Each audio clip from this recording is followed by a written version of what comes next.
കേരളം കഴിഞ്ഞ മണിക്കൂറുകളിൽ അദ്ദേഹത്തെ സ്നേഹിക്കുന്നത് കാണുമ്പോഴാണ് മലയാളികളുടെ മനസ്സിൽ അദ്ദേഹം കയറിപ്പറ്റിയ വലിയ സ്ഥാനത്തെക്കുറിച്ച് നമുക്ക് ഓരോരുത്തരും കൂടുതൽ ബോധ്യമാവുന്നത്.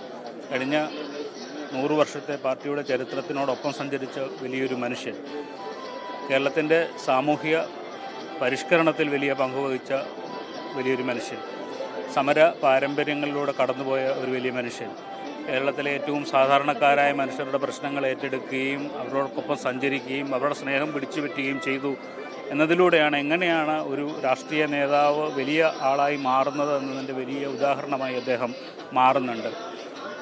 വെറുതെ ഒരു നേതാവ് ഉണ്ടായി വരുന്നതല്ല, നിരന്തരമായ സമരങ്ങളിലൂടെ പോരാട്ടങ്ങളിലൂടെ ജനങ്ങളുടെ ഹൃദയങ്ങളിലേക്ക് അദ്ദേഹം എത്തപ്പെടുകയാണ്. ഒരു കാലത്ത് നിരോധിക്കപ്പെട്ടിരുന്ന ഒരു പ്രസ്ഥാനത്തിൽ നിന്ന് ജനങ്ങളുടെ ഇടയിലേക്ക് ഇറങ്ങി പ്രവർത്തിച്ച് അവരുടെ പ്രശ്നങ്ങൾ ഏറ്റെടുത്തുകൊണ്ടാണ് അദ്ദേഹം ഇന്ന് ഭരണത്തിലെത്തുന്ന ഒരു പാർട്ടിയുടെ അമരക്കാരനായി നിൽക്കുന്നത്. PS മറയുന്നതോടുകൂടി ഒരു പ്രസ്ഥാനത്തിൻ്റെ ഒരു ചരിത്രത്തിൻ്റെ ഏടുമറിയുന്നു എന്നുള്ളതാണ് ഏറ്റവും പ്രധാനപ്പെട്ട കാര്യം.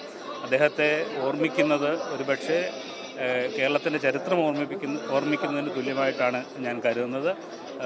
VS മുന്നോട്ട് വെച്ചിട്ടുള്ള സമരപാരമ്പര്യങ്ങൾ ഏറ്റെടുക്കുക എന്നുള്ളതാണ് ഒരു പക്ഷേ പുതിയ കാലത്തെ നേതാക്കന്മാരും രാഷ്ട്രീയ പ്രവർത്തകരും ചെയ്യേണ്ടത്. എങ്ങനെയാണ് ജനങ്ങളുടെ ഇടയിലേക്ക് ഇറങ്ങി പ്രവർത്തിക്കേണ്ടത് എന്നതിൻ്റെ ഏറ്റവും വലിയ ഉദാഹരണമായി അദ്ദേഹം മാറുന്നുണ്ട്.